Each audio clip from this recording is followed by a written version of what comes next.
Good evening. Not criminally responsible. That is the result of the SIU investigation looking into the death of 29-year-old Regis Korchinski-Paquet. I'm Melissa Nakhavoly at 100 High Park Avenue, where a small rally was held here today protesting those results.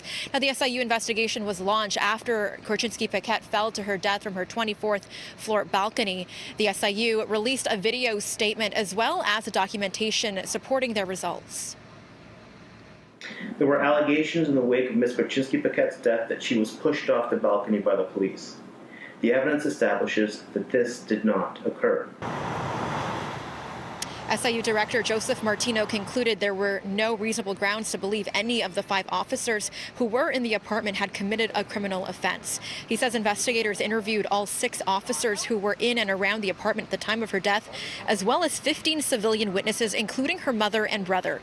The report says investigators examined 911 calls, security camera video, as well as 2 post-mortem reports.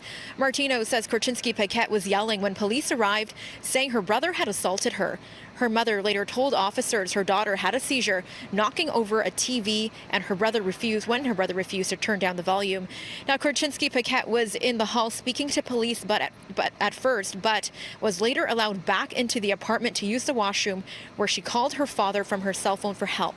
And that was when the report suggests she walked away from officers, toppled an AC unit, and went out to the balcony.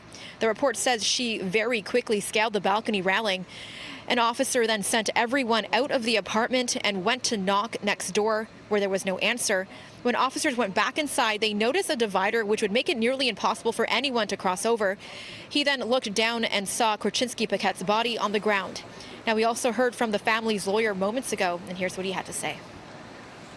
The decision of the SIU not to lay any criminal charges or have any criminal liability in this situation, for us, it's disappointing.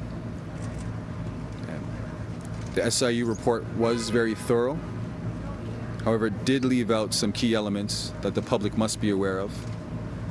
I can say on behalf of the family and this process that the system and the process need to change.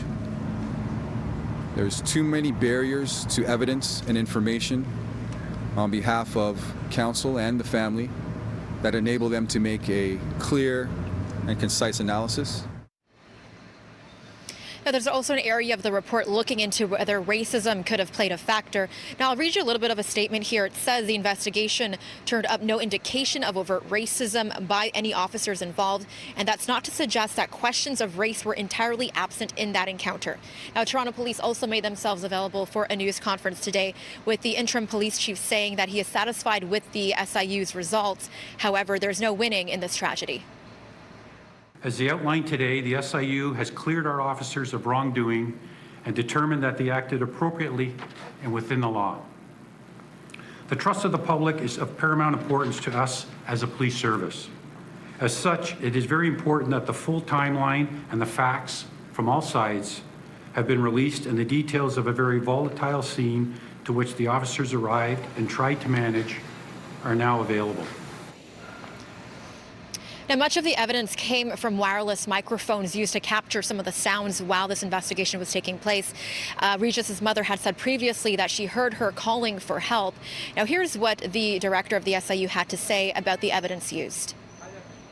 These utterances were also not captured on the wireless microphones worn by 2 officers involved in the incident, although it must be said that the audio recording is not determinative because it cuts out at portions. Now, Toronto Police say they will be conducting their own unbiased review of this investigation with the help of a mental health professional. We'll have more on this story tonight at 11.